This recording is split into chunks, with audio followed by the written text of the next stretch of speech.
cajueiro.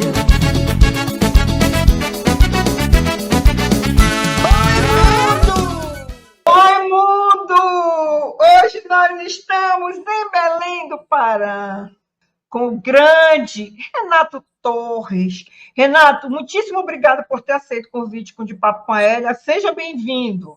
Eu que agradeço, Hélia. É um prazer. Estamos aqui diretamente do Guamundo Home Studio, onde eu produzo as minhas artimanhas. O Renato é cantor, compositor, poeta, produtor cultural, produtor musical, enfim, é um cara muito completo.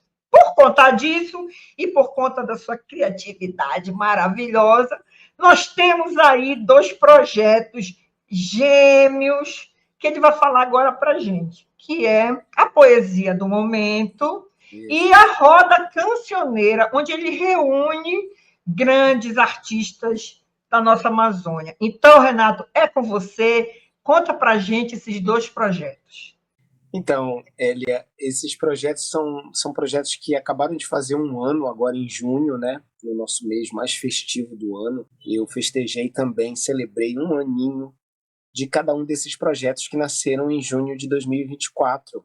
E ambos são projetos importantes. Por quê? Porque são projetos de encontro, né? Onde eu posso estar em contato com as pessoas em geral, não só outros artistas, né, como no caso da Roda Cancioneira e no próprio caso da Poesia do Momento também, que eu também encontro muitos artistas na rua quando eu estou escrevendo, mas as pessoas em geral, né, o público, como a gente costuma falar, né, e estar com as pessoas é algo muito transformador, né?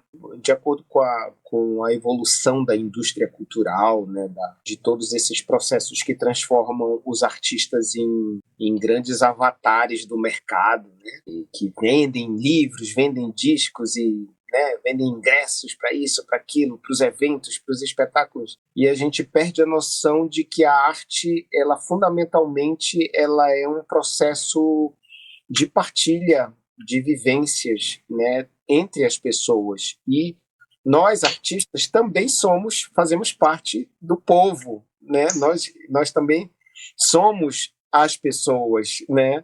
É uma parte desse processo de partilha, no qual o público cumpre um papel crucial, porque sem o público, sem o povo, sem as pessoas, não existe arte.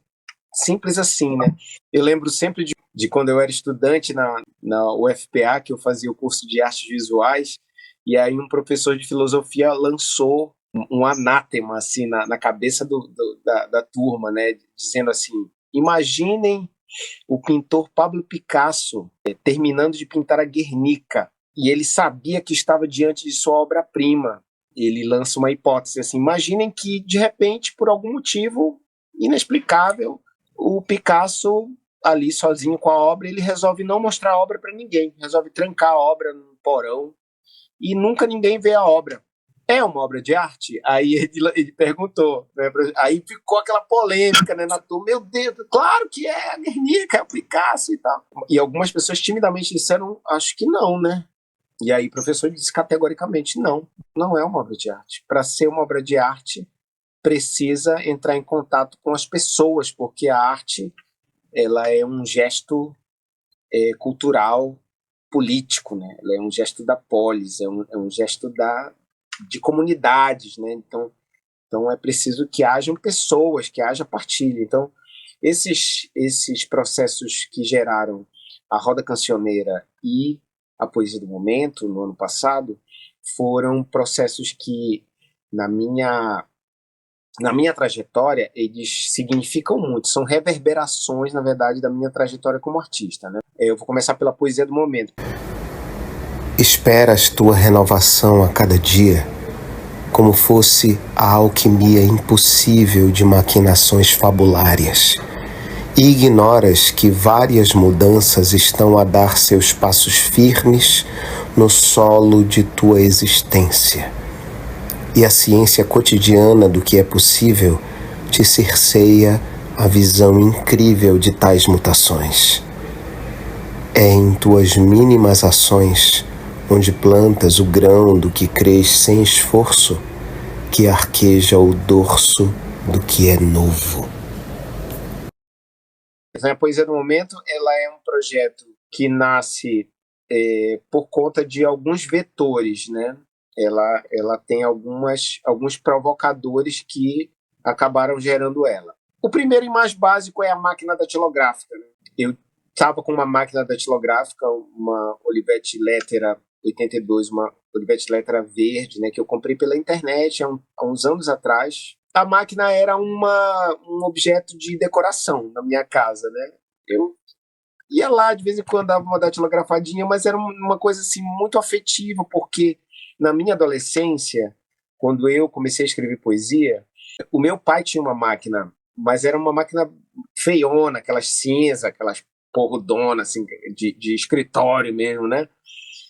Mas eu gostava, adorava aquela máquina, porque ela me dava uma sensação sei lá, de ver como é que ficariam meus poemas impressos num livro. Essa que era a minha fantasia de adolescente, porque eu queria um dia publicar um livro. Então eu comprei essa máquina muito por causa dessa memória afetiva, ponto. Aí, um belo dia, eu, olhando na internet, assim, eu vendo coisas que eu gosto, né, poetas, não sei o quê, eu descobri o trabalho de uma poeta espanhola chamada Clara Caruza. Uma época ela viralizou assim no Instagram, lendo poemas em espanhol, de vários poetas latino-americanos, não só de lá da Espanha, né? Latino-americanos também, de língua espanhola. Ela fazia esse quadro lendo poemas que ela dizia, poemas que você precisa ouvir antes de morrer, tipo assim, você precisa conhecer, alguma coisa assim. Um dia apareceu um vídeo dela com vários outros poetas numa praça de Madrid escrevendo poemas na rua. Ela sentada assim numa cadeirinha com uma mesinha e uma máquina datilográfica. E aí tinha um cartaz escrito poesia improvisada ao momento, em espanhol. Dá-me uma palavra. Aquilo me deu um clique, sabe? Eu olhei para aquilo e aquela frase assim, poesia improvisada ao momento. O que aquilo me despertou? Poesia do momento é uma frase que eu usava na minha adolescência com alguns amigos meus nas ruas de Belém. E eu tinha esquecido disso, assim. E foi a Clara Caruza que me lembrou. A gente saía, moleque, né, com, sei lá, 17, 18 anos, a gente saía por aí pro Belém bebendo vinho barato, essas coisas que a gente faz quando é adolescente, né? Todos tínhamos essa paixão pela poesia e escrevíamos. Então, a gente aproveitava o transe etílico e aí se propunha um exercício de improvisação no meio da rua. E o gatilho para a improvisação era exatamente essa frase, poesia do momento. Aí a gente começava a falar sobre o que estivesse acontecendo, improvisando ali mesmo na rua versos, sem parar para escrever nada. Aí era tudo na base do improviso.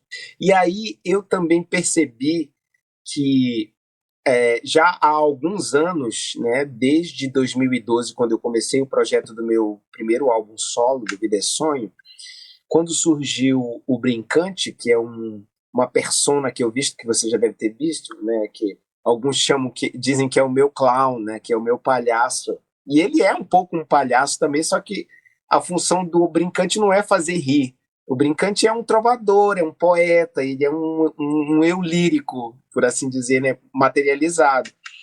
Então, quando eu encontrei o Brincante durante as apresentações do espetáculo do Vida é Sonho, o Brincante, tudo que ele fala é poesia.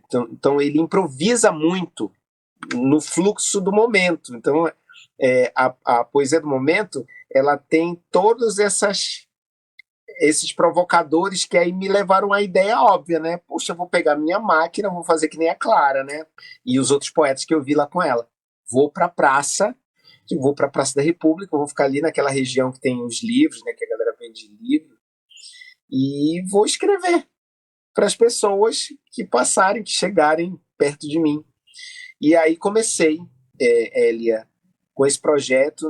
Num primeiro momento eu achei assim, será que o que eu faço, né? Eu cobro alguma coisa? Eu digo, não vou cobrar nada. As pessoas, se quiserem contribuir com algo, elas contribuem. E vou escrever, né? Se as pessoas quiserem dar colaborações, quiserem comprar meu livro, aí eu levei livro, CD, Aí essas coisas, se as pessoas às vezes se interessam, querem comprar, elas compram. Mas assim, a poesia ela vai fluindo, né? E aí tem essa coisa da palavra, né? De você pedir uma palavra para as pessoas. Então, nesse processo, muita gente, por exemplo, acha que o poema é meu, né? Ah, um poema do Renato Torres, né? Estou ganhando um poema do Renato, né? E eu sempre lembro, o poema não é meu, é nosso, porque nós estamos criando juntos, né? Você está me provocando o poema, né? Então, quando eu peço uma palavra e a pessoa me dá a palavra, eu comecei a perceber isso, sabe, Elia? É como se ela abrisse um portalzinho para mim, aí eu entro. E aí eu capturo nesse portalzinho, nessa brecha que ela abre, eu capturo um pouco de uma energia, sei lá, anímica, psíquica, sei lá o quê, que quando vai para a máquina e o poema começa a fluir, coisas maravilhosas acontecem. Então, se você olhar lá no meu Instagram, tem vários vídeos, né? Tem pessoas que reagem das maneiras assim mais incríveis. Tem gente que se espanta, que diz: Meu Deus, como é que você fez isso? Como é que você sabia o que estava acontecendo comigo? Sabe esse tipo de coisa? Tem gente que chora, tem gente que nem consegue falar, porque fica, né? E é o assombro da poesia, né? E aí me pergunto, como é que você faz isso? Aí eu disse, não sou eu que faço, é a poesia. Eu só sou um cavalo, né? Como se diz nos terreiros, né? Eu só me permito essa essa fluência, vamos dizer assim, né? Como eu estou há muito tempo no convívio da poesia, né? Como eu estou há muito tempo nesse exercício do poema, nesse exercício do pensamento poético e do próprio ato criador como um, uma predisposição cotidiana, eu sinto hoje, nessa altura, né, da minha carreira, estou com 53 anos, né, eu escrevo desde os 13, 14 anos, eu realmente me sinto muito disponível para a poesia. Né? Quando eu me sento na máquina e começo a escrever, as pessoas, além de ser um ato muito generoso e específico, né? Alguns amigos meus que são do teatro, eles já olharam para mim, já chegaram comigo lá na praça e disseram assim: Renato, isso aqui é uma performance, não é? Quando você se senta na máquina, isso já é performance. Quando você começa a escrever, a performance começa a evoluir, né? E quando eu entrego o poema no final, e eu ainda faço uma leitura do poema para a pessoa, né? Quando eu entrego o poema, aí é a hora em que solapa mesmo, né? Todo esse processo, toda essa performance, ela chega no seu auge, que é quando eu entro com a minha voz e com a leitura do poema e aquele assombro todo, aquela magia da poesia arrebata. É isso que acontece com a poesia do momento. Para gente que conhece o Renato Torres já há algum tempo e conhece o trabalho dele, a gente sabe o quanto a poesia e quanto esse trabalho é meio que a tua alma. Não existe Renato Torres sem poesia. Eu quero fazer uma pergunta para ti a respeito da nossa maravilhosa máquina datilográfica, que hoje é tudo computador, né? Então, muita gente que circula na praça não conhecia e não conhece essa coisa linda que é uma máquina datilográfica. Então, eu quero que tu comente comigo as coisas mais inusitadas que tu já escutaste sobre. A máquina datilográfica, ela é de fato um objeto mágico, né? A coisa mais bacana é pai que para com criança para mostrar o que é uma máquina datilográfica, porque é isso, né? A maioria das crianças, especialmente, e adolescentes também, né? Tem muitos que nunca tinham visto isso de perto.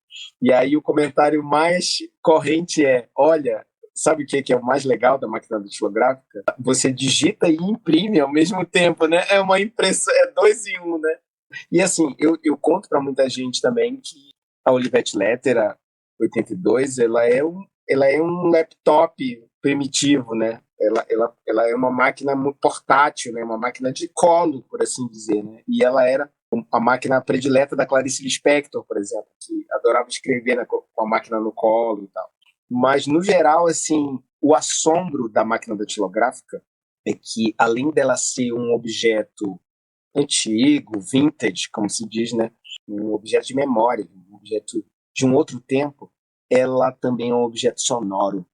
Então, quando eu começo a tocar a máquina, né, por assim dizer, né, existe um ritmo ali no modo em como eu vou escrevendo. Então, eu já tive reações de pessoas dizendo: nossa, esse som é maravilhoso, esse ruído da máquina batendo é maravilhoso.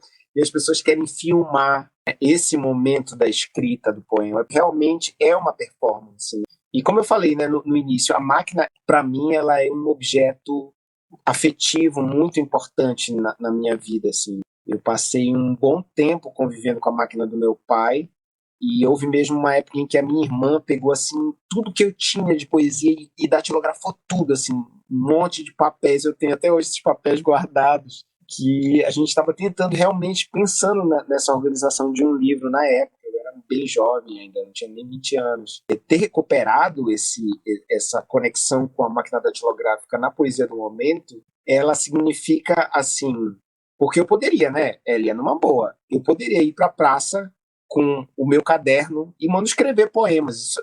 Manuscritos também são maravilhosos, né? É uma coisa linda, né? Que é uma coisa, e é uma coisa cada vez mais rara, né? Para todos nós que estamos vivendo aí na época digital, onde tudo é celular, é computador, e a gente manuscreve cada vez menos, né? A máquina, como ela tem todo esse caráter visual e sonoro e performático, ela é ideal para esse projeto, porque ela chama atenção por si só. Eu não preciso fazer nada.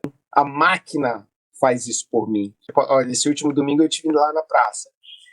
Demorou um pouquinho, a praça estava muito louca, porque era o último dia de arrastão, o último dia de festa, não sei o que, tinha muita gente na rua, as pessoas estavam muito loucas, né? Então, a poesia parecia que não tinha muito espaço, assim, estava meio deslocada, assim, no processo. Mas, cara, demorou, assim, sei lá, mais de uma hora eu sentado lá, conversando com os amigos lá, mas, de repente, surge. Aí, quando surge a primeira pessoa que para, aí começam a parar outras e outras e outras. Aí tem umas que param só para ver, eu escrever e pá. E aí vai acontecendo, a coisa vai fluindo, né? E invariavelmente surgem poemas muito bonitos. E, assim, às vezes, num mesmo dia, numa mesma sessão, vamos dizer assim, da poesia do momento, uma palavra se repete. Por exemplo, teve um domingo que eu escrevi uns 3 poemas que as pessoas disseram saudade, né? E aí lá eu ia escrever sobre saudade e, claro, cada vez saiu uma coisa diferente.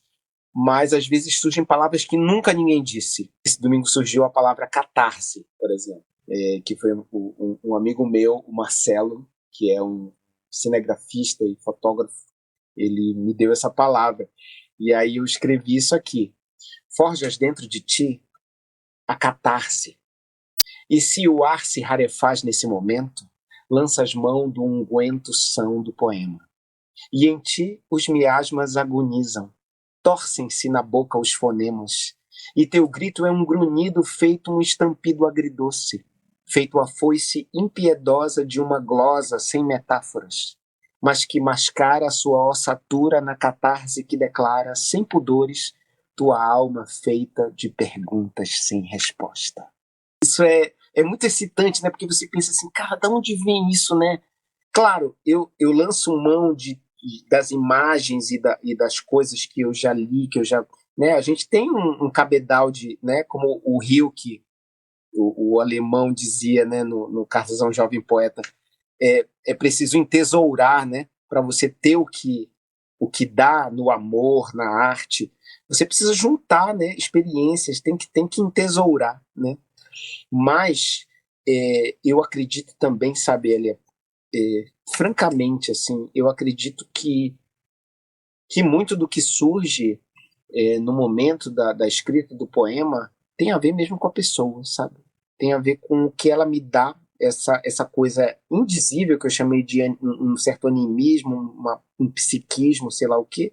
Algumas pessoas podem chamar de psicografia, de incorporação, sei lá o quê, entendeu? Isso aí eu também confio muito na dimensão espiritual do que eu faço, mas eu acho que a pessoa que me dá a palavra, ela tem muito a ver com o que eu escrevo. E isso me foi dado provas repetidas disso, pelas reações que eu tive de pessoas que ao ouvir eu ler o poema, as pessoas, né, como elas ficavam e como isso movia coisas dentro delas, entendeu?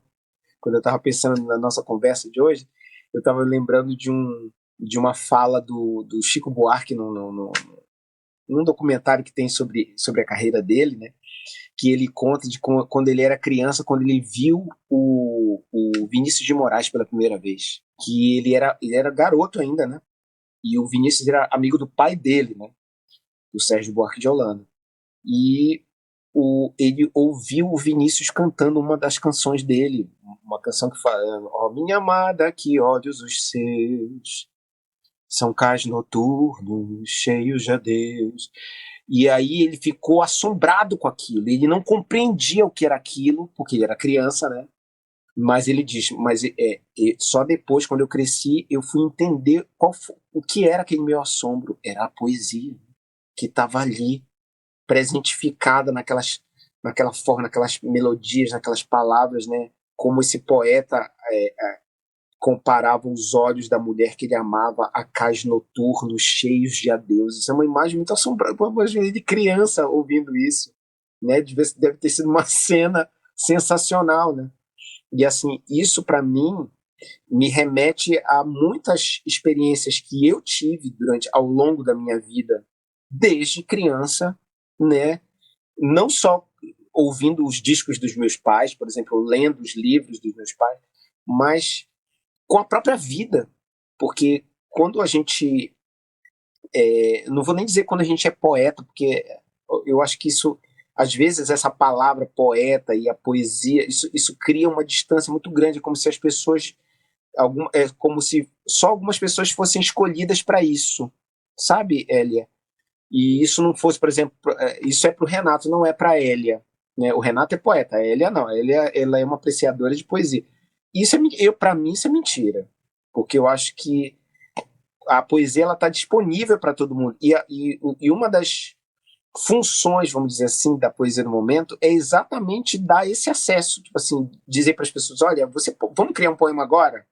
Me dá uma palavra, vamos lá, entendeu? E as pessoas perceberem que a poesia é um jogo, e é um jogo que você precisa se dispor, que nem crianças quando vão brincar e acreditam, e tem a famosa fé cênica, né? E acreditam naquela fantasia que agora eu sou um caçador, agora eu sou uma princesa, agora eu sou um dragão, entendeu? Então, você acreditar no que vai acontecer ali naquele momento entre nós é fundamental para que a poesia tenha espaço.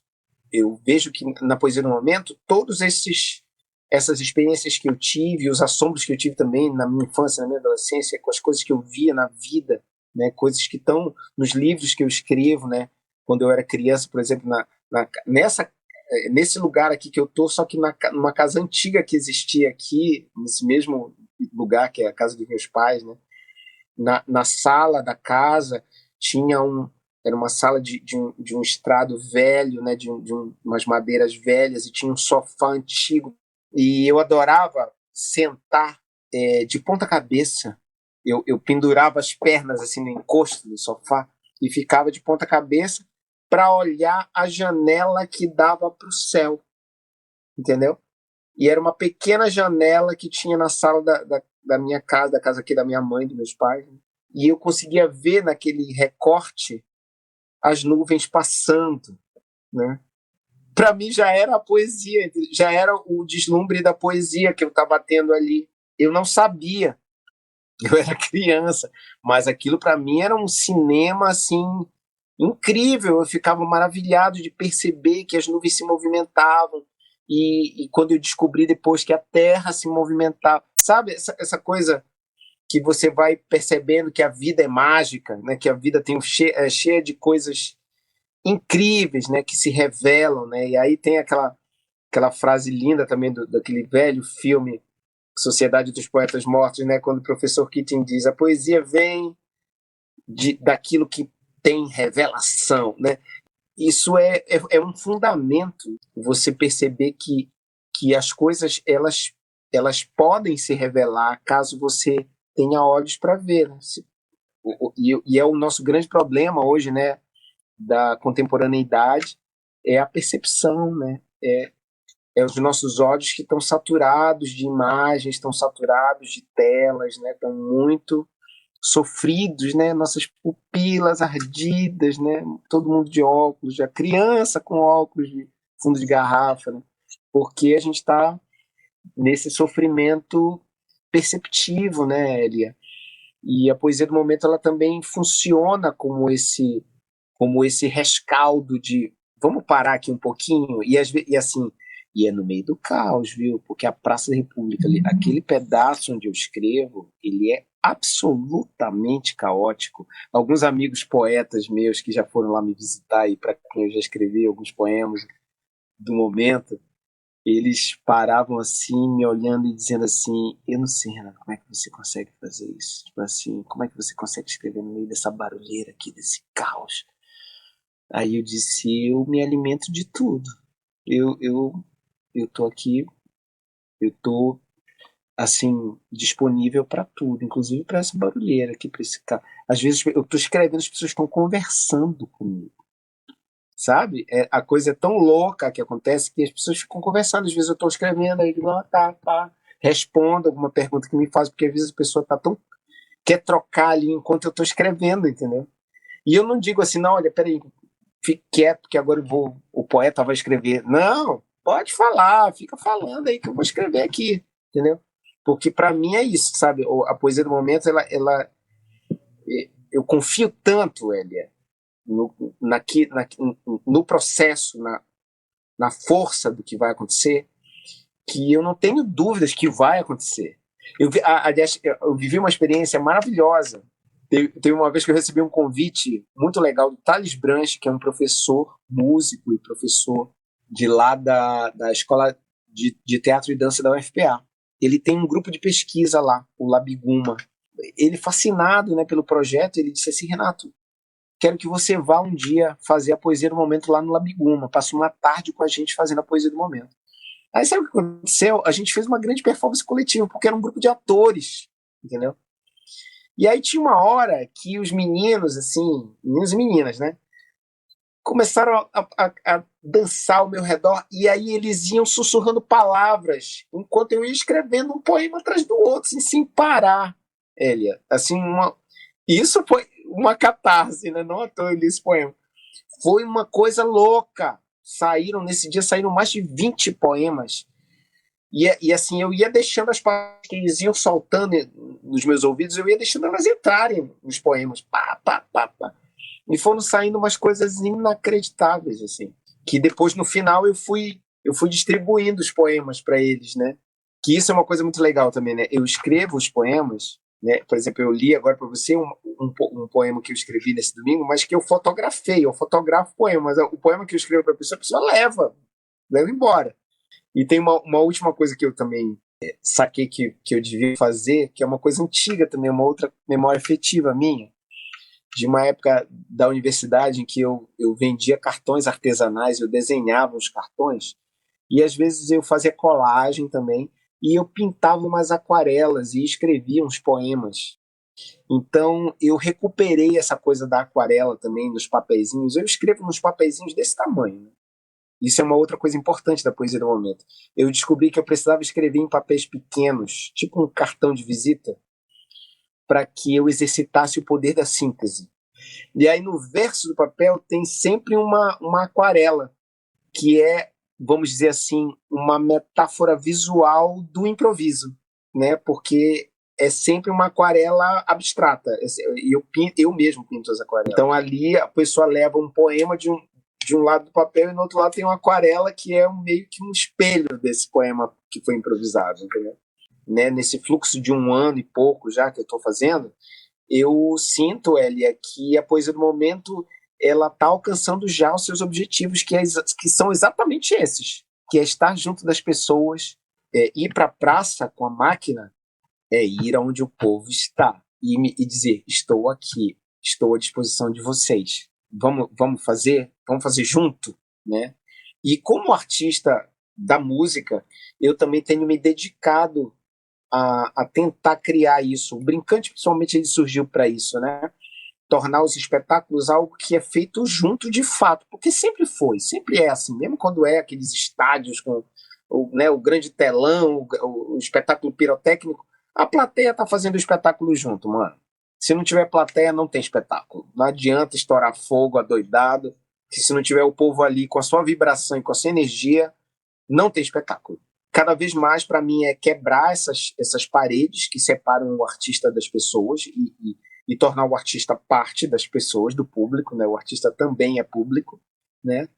E as pessoas também são artistas, né? As pessoas também estão ali para lidar com a arte, para compartilhar esses momentos. Então, a poesia do momento ela está dentro desse ideário, né? Vamos dizer assim, dessa filosofia que eu aplico na minha vida.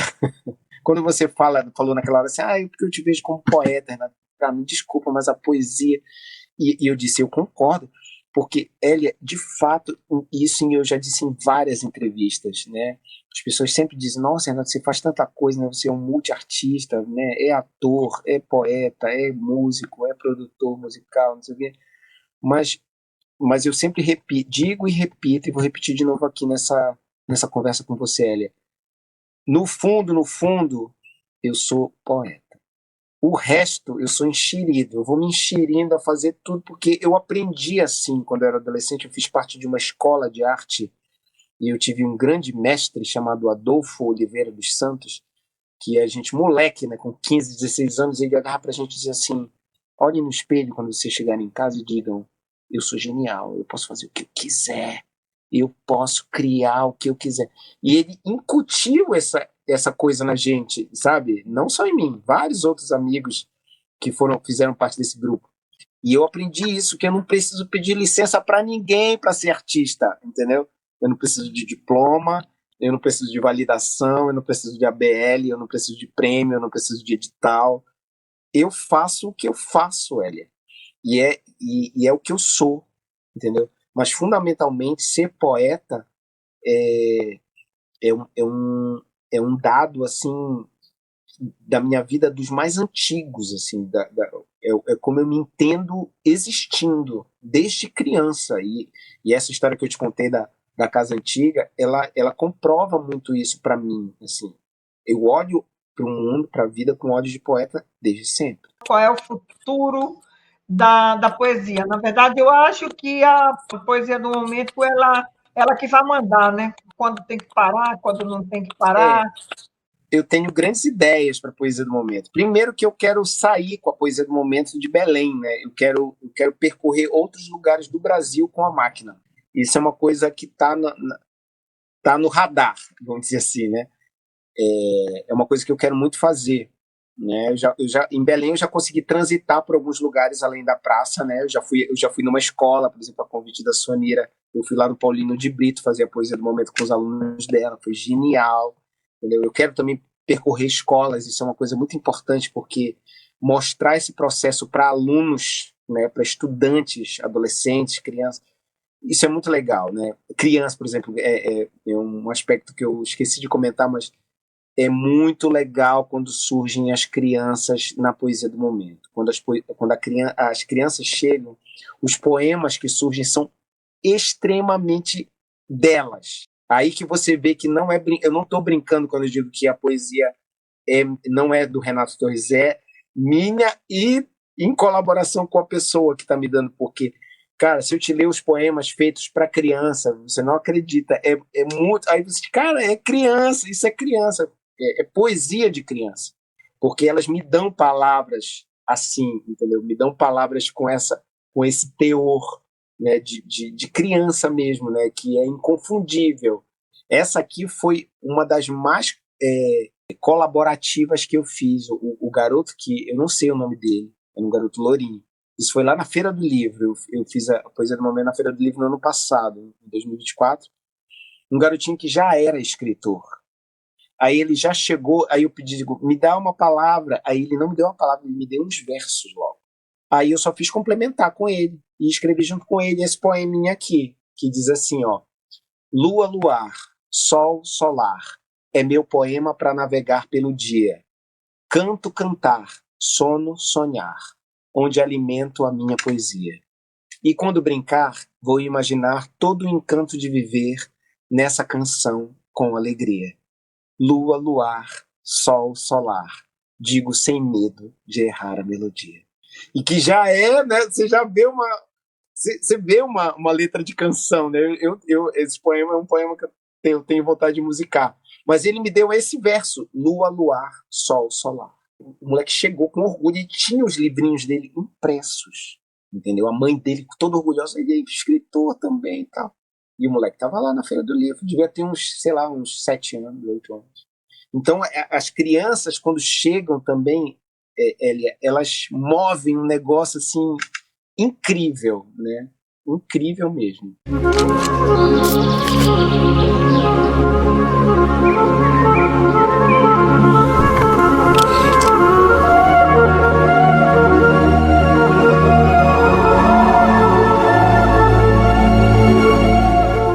Falemos da roda cancioneira, que é um trabalho muito bonito. Como surgiu essa ideia da roda cancioneira? A roda ela também tem ecos na minha história, né? Porque, enfim, rodas de violão, rodas de canção, isso é uma coisa que faz parte da minha vida desde moleque, né? Desde antes de eu aprender a tocar violão, inclusive, né? Que eu tenho 2 irmãos mais velhos que tocam, então desde criança eu ouço eles tocando em rodas de violão na casa dos meus pais, então às vezes eles tocavam dia de domingo para os amigos dos meus pais, né? Reunidos e tudo. Então a roda cancioneira, ela também, esse nome e essa força simbólica, né, da roda e o violão, né, tocando canções, isso é uma coisa da minha vida inteira. Mas de fato, eu quis executar esse projeto no ano passado por conta, Elia, de umas experiências que eu tive fora de Belém.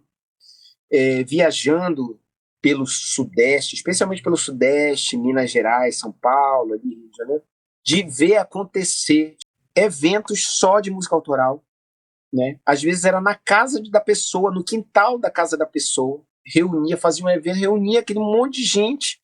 Mas o mais impressionante que eu vi, que eu sei que rola em BH e em São Paulo também, é um projeto chamado Tranquilo, que eu vi em BH e acontecendo assim, Elia, num grande galpão, num lugar enorme.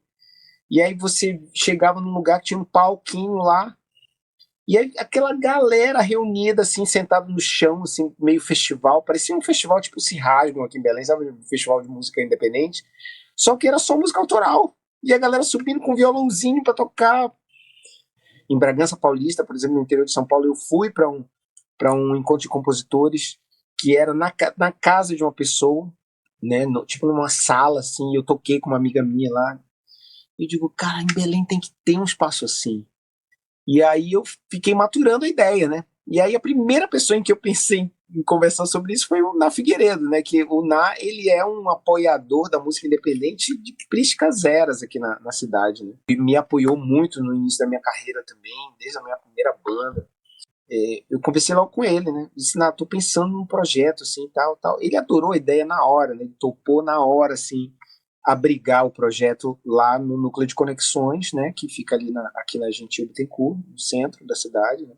E eu pensei mesmo lá, não só pelo NAT, também pelo local, né? Porque é um local que todo mundo conhece, todo mundo acessa fácil, né? E aí botei para funcionar essa história. Eu digo, bom, vou pensar numa estrutura, né? Vou pensar em como é. Mas desde o início, assim, eu queria que fosse isso, sabe, Elia? Um espaço totalmente aberto. Nada de curadoria, nada de seletiva, nada disso, entendeu? Todo mundo pode. Elia, tu compõe? Bora! Sabe? Não tem crivo, sabe? E isso é uma coisa que estava na minha cabeça desde o início. Mas eu precisava ter algumas estratégias para fazer o projeto vingar. Então, a primeira estratégia que eu pensei foi, bom, eu acho que eu preciso ter convidados, mas esses convidados vão ser só iscas para o público, né? Para a gente chamar um público, né? Mas não necessariamente, por exemplo, os convidados tem que ser famosos, conhecidos. Não. Pode ser também mistura conhecido com desconhecido, novo com velho, e sempre, tipo assim, mantendo sempre também uma paridade de gênero, sabe? Eu dividi assim, 3 homens e 3 mulheres. Cara, você vai ver a cena, a maioria é homem, infelizmente, né? Você vai para toda parte, para você encontrar os compositores, você tem que cavar, né? E ainda existe hoje, tanto na área da música quanto da literatura, muitas mulheres que não se acham compositoras nem escritoras, e isso é uma coisa que precisa mudar, né? E a roda cancioneira, ela também tem essa função, desmistificar o espaço e fazer ele realmente ser horizontal. Então a roda começou a funcionar, Hélia, dessa maneira. Esses 6 convidados, eles se apresentam no início da roda. Eu sempre abro a roda como um mestre de cerimônias, né, falando do projeto, parará, toco uma música, aí cada convidado toca 2 músicas. A ideia é ninguém monopolizar a roda tem que girar. Então, os convidados, por serem convidados, eu quis dar essa prerrogativa de, não, vamos lá, vamos fazer 2 músicas cada. Mas aí quando termina esse ciclo dos convidados, né, e enquanto eles estão tocando, as pessoas que são compositores também, eles já começam a se inscrever comigo. Quem quiser, qualquer pessoa, né, já começa a pôr seu nome lá, Renato, quero tocar. Aí quando termina esse ciclo, aí os inscritos começam a subir no palco, um por um, para cantar uma música.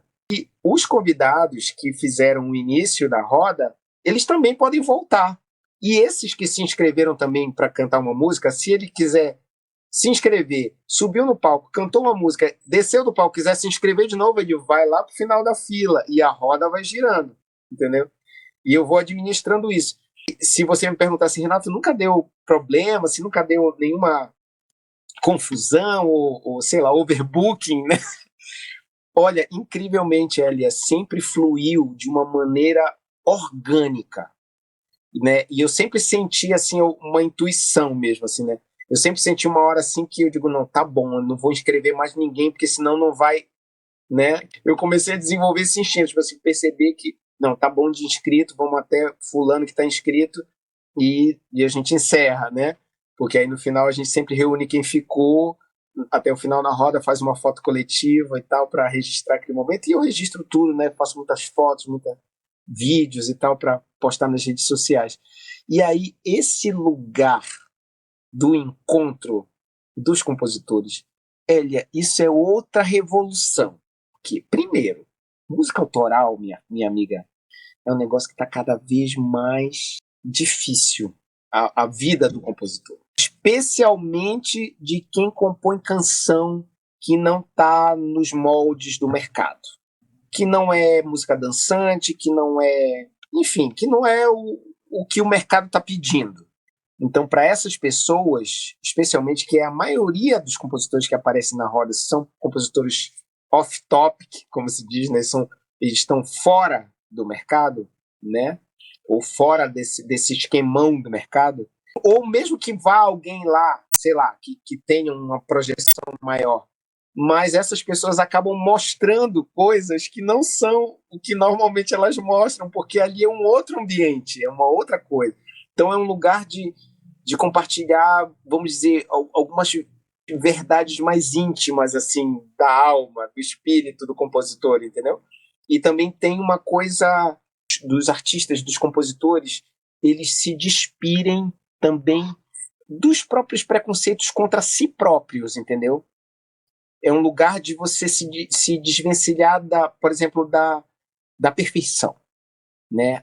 Eu tenho que cantar perfeito, eu tenho que apresentar essa canção. Não, tem gente que já subiu no palco da roda, por exemplo, dizendo assim, olha, eu terminei de fazer essa canção hoje, então eu ainda não sei a letra direito, aí pendura o celular assim numa estante de partitura e começa a tocar a música lendo, entendeu? E assim, é o que eu digo para todos eles. Gente, fiquem à vontade para errar, conversem com o público, convidem as pessoas, ensinem um pedaço da música para as pessoas cantarem junto. E aí vira essa grande acolhida coletiva e mútua de todo mundo com todo mundo, sabe? Dos compositores com eles mesmos, do público com os compositores, dos compositores com o público. E tem dado assim alegrias incríveis para mim e para todo mundo, porque as pessoas depois vêm me agradecer, dizendo assim, Renato, esse teu projeto... Aí, quando as pessoas dizem assim, esse teu projeto, eu digo, não é meu, amigo, é nosso, a roda é nossa, entendeu? Eu só fiz dar o pontapé inicial e alguém tem que organizar, né, a parada, tem que fazer, as artes tem que divulgar, né, alguém tem que fazer esse serviço, esse alguém sou eu. E assim como o NA cumpre o papel, né, de dar o espaço físico para que aconteça, mas a gente faz a roda junto, né? Todos eles e comigo e o público que vem e rolam momentos assim muito emocionantes. Teve uma roda que a gente fez, foi em agosto do ano passado. Eram pais e filhos compositores. Eu convidei assim, alguns pais e filhos. Aí foi o Thales Branch, que eu falei que me convidou para a Poesia do Momento, ele foi com o irmão, o Armando Filho, né, o Armando de Mendonça Filho, e o pai deles, o Armando de Mendonça, que é um senhor já de cabelo branco, que é compositor, entendeu? E o seu Armando subiu no palco com os filhos, e na hora de cantar ele não conseguia cantar porque ele ficou emocionado, começou a chorar, chorar, chorar, chorar. E aí ele começou a dizer, gente, eu tô muito emocionado, eu não tô conseguindo cantar porque eu tô aqui com meus filhos e eles realizam tudo que eu sempre sonhei. E aí foi uma coisa linda, Elia, que todo mundo ficou emocionado, entendeu? Dentro daquele NA, sabe? E isso é um exemplo de vários outros momentos lindos, sabe? Pessoas, amigos como o André Figueira, por exemplo, que é um compositor maravilhoso, maravilhoso, que foi da banda Mobile Lunar, criou um dos fundadores da banda Mobile Lunar, que saiu da banda, aí passou um tempo em crise, estava meio longe da música, e aí voltou praticamente com a roda, sabe? E ele falou, nossa, Renato, esse projeto é tão importante para mim, porque está me fortalecendo de novo como para eu cantar em público, para eu fazer. Então a roda tem toda essa função, né? E isso e outros circunstâncias, como por exemplo, na última roda que teve agora, a roda de aniversário em junho, apareceram 3 garotos jovens, assim, de 20, 21, 22 anos, tocando rock, sabe? Que eu olhava para eles assim, eu me via como eu era com a idade deles, entendeu? Começando na música. E eles assim, bem no início mesmo, sabe? Com aquela música bem adolescente ainda, mas muito legal, e eles estavam empolgadíssimos de terem sido recebidos na roda, sabe? Então, a roda é isso, é um espaço profundamente democrático e é um espaço de fortalecimento tanto da música autoral independente da nossa cidade, do Pará, né, como todo, que pode vir gente de toda parte, mas também um lugar de engrandecimento, vamos dizer assim, de valorização do compositor, porque isso é uma coisa que eu falo desde o início, né, quando eu comecei a divulgar a roda, que a gente sabe quem é a Elis Regina, a Ivete Sangalo, a Gal Costa, a gente conhece muito os intérpretes, e às vezes diz, olha essa música aqui da Elis Regina, e não faz ideia de quem é o compositor. Teve um dia que apareceu lá o Nivaldo Fiuza. Eu não conhecia ele, né? Mas ele simplesmente é um dos compositores, ele apareceu lá até com o Alfredo Reis. Foi nessa roda aí dos pais, que tava o Alfredo Reis e a Naeme. E aí o Alfredo disse, pô, estamos aqui com o Nivaldo Fiuza, Renato, vamos escrever ele e tal. Aí eu escrevi ele subiu no palco. Aí quando ele começou a cantar, mano, o povo veio abaixo, porque ele é um dos compositores, junto com o Firmo Cardoso, daquela música famosérrima da banda Sayonara. Quem não te quer sou eu, meu coração dilacerou. Cara, quando ele começou a cantar isso, a galera pirou muito, muito, muito. E aí, no final, eu falei, olha, vocês estão vendo? Quando é que vocês iam saber quem era o compositor dessa canção, né? Olha, Renato, isso é um dos objetivos do canal, né? Dar voz e trazer à luz, pelo menos deixar registrado. Os nossos Exato. compositores. Tem gente que fala, Elia, mas eu sou autoral, ninguém me conhece. Eu digo, mas eu quero assim mesmo, vem para cá. Vem para cá, eu te quero aqui no seu lugar. Então, essa é sem dúvida uma das funções da roda, sabe, Elia? Essa valorização do compositor, né? E também fortalecer a cena, né? E isso é uma coisa que é muito comum, inclusive eu cresci também vendo dinâmicas desse tipo, né?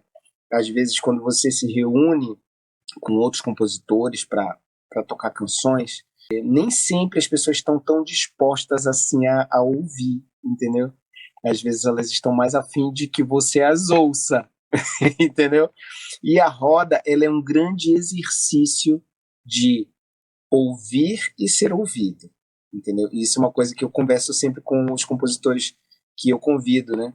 Gente, vamos lá, vocês vão tocar as canções de vocês, mas reservem essa noite para estar na roda, para tocar, mas também para ouvir os amigos e amigas que vão tocar, porque é tão importante que as pessoas que subam lá, que, por exemplo, sejam novos compositores, ou qualquer mesmo que sejam experientes, é tão importante ter um público atento, porque hoje em dia a coisa mais difícil que existe para quem faz lugares públicos, bares como eu, a coisa mais difícil é você tocar num lugar e as pessoas realmente estarem te ouvindo.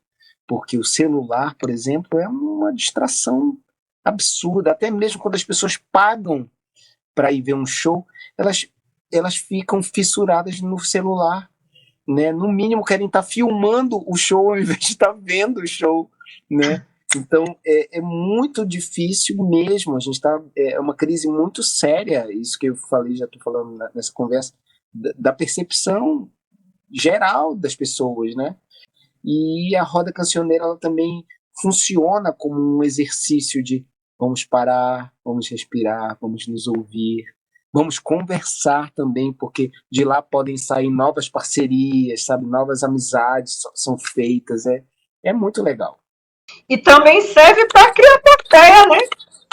Sem dúvida, sem dúvida. Você é um compositor que está começando, né? E, poxa, tem esse espaço da roda, vou lá, vou cantar minhas músicas. Aí você vai numa noite que tem sei lá, Pedrinho Calado, tem Marcos Campelo, tem Márcio Farias, tem, sabe, Juliana Sinimbu, tem Gláfira, tem Joel Macláudia. Cara, você vai tocar pro público dessas pessoas, entendeu? É um projeto que realmente me dá uma alegria muito grande, assim, de fazer, de realizar, dar trabalho, né? Por isso que eu só faço uma vez por mês, porque é uma trabalheira louca, tem que ficar divulgando, né? Tem que movimentar, né? Bastante, a gente não cobra um centavo, né? É um projeto que é autogerido e sem financiamento nenhum, né? Mas a alegria é imensa, assim, a recompensa que dá de fazer, de realizar é muito grande. Então, esse projeto, ele está no seu primeiro ano e também tem várias ideias aí para serem desenvolvidas com ele. Eu sei que esse projeto, a Roda Cancioneira, provavelmente uma das suas ideias é aí criar CDs, né? Vão ter que ser vários álbuns, né? Coletâneas. Então a gente vai esperar isso acontecer. Para quem ainda não conhece Roda Cancioneira, para quem ainda não sabe aonde encontrar o Renato Torres, fala para a gente onde a gente encontra tudo isso nas redes sociais, como é que a gente faz para entrar em contato com vocês, conta para a gente. Nas redes sociais eu tô, né? Tô no Instagram, @Renato Torres. Eu tô no Facebook também, né? Renato Torres, é só me procurar lá, Renato Torres Música. Tem a fanpage também, tem o canal do YouTube, né? Para as pessoas conhecerem também um pouco mais do meu trabalho. E a Roda Cancioneira, ela acontece uma vez por mês, lá no Núcleo de Conexões na Figueiredo, na Avenida Gentil Bittencourt, né, ali entre Benjamin e Doutor Moraes, mais próximo ali da Benjamin. Uma vez por mês, sempre uma quarta-feira, a partir das 8 da noite, entrada sempre gratuita. E você que é compositor, compositora, por favor, chega lá com a gente para tocar, para cantar, para conhecer, para a gente te conhecer e para conhecer todo mundo. Essa ideia da coletânea é uma ideia que a gente vem amadurecendo, né, há um tempo, e também de levar a Roda Cancioneira para outros espaços da cidade. Isso é uma coisa também que eu venho conversando com alguns parceiros, e provavelmente essa ideia de gravar, né, de fazer um álbum da Roda Cancioneira, ela deverá ser uma ideia para ser executada ao vivo, porque o barato mesmo é fazer o registro das performances ao vivo da Roda Cancioneira, né? Porque a ideia sempre o compositor mostrar sua canção da maneira mais nua e crua possível, ou seja, voz e um instrumento, ou voz e dois instrumentos no máximo. Não é banda, não tem essa coisa de banda, né? de muito arranjo, de muita parafernália, não. É simples, né? É aquela coisa do compositor mesmo, né? Letra e música, letra e melodia ali. Então, muito provavelmente a gente deverá executar essa ideia num projeto ao vivo. Ver se a gente consegue fazer isso nesse segundo semestre, pelo menos um primeiro volume, né? A playlist da Roda Cancioneira já existe, né? No Spotify. Quem quiser procurar é só digitar lá nas playlists Roda Cancioneira, que você vai ver uma porção de músicas de vários artistas que já passaram pela roda, né? Dos que têm canções, claro, nas plataformas, né? No Spotify, no caso. Tem o perfil da Roda Cancioneira no Instagram.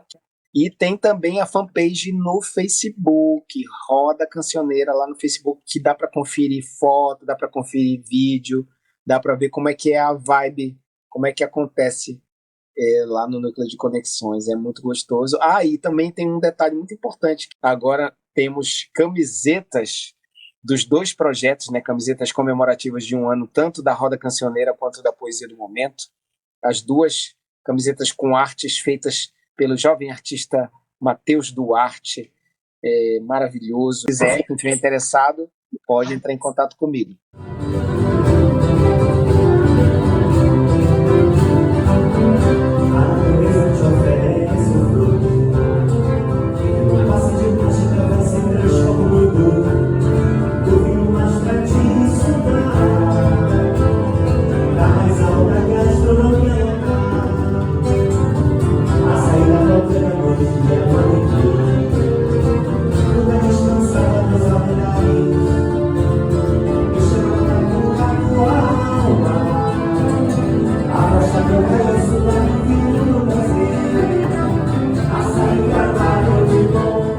Bom, mundo, agora que a gente já tomou esse café, já almoçou com o Renatinho, o que eu vou dizer para vocês? Vem para cá pro canal, que aqui sempre tem muita novidade, aqui sempre tem artista lutando para levar sua arte para o mundo, como o nosso queridíssimo Renato Torres e toda essa galera que vem junto com ele. Renato, muitíssimo obrigada pela tua participação. Sucesso. Eu que agradeço. Valeu, querida. Um beijão. Oi, mundo! Eu tô de papo com a Hélia de papo com eu. Eu tô de papo com a Hélia de papo com eu.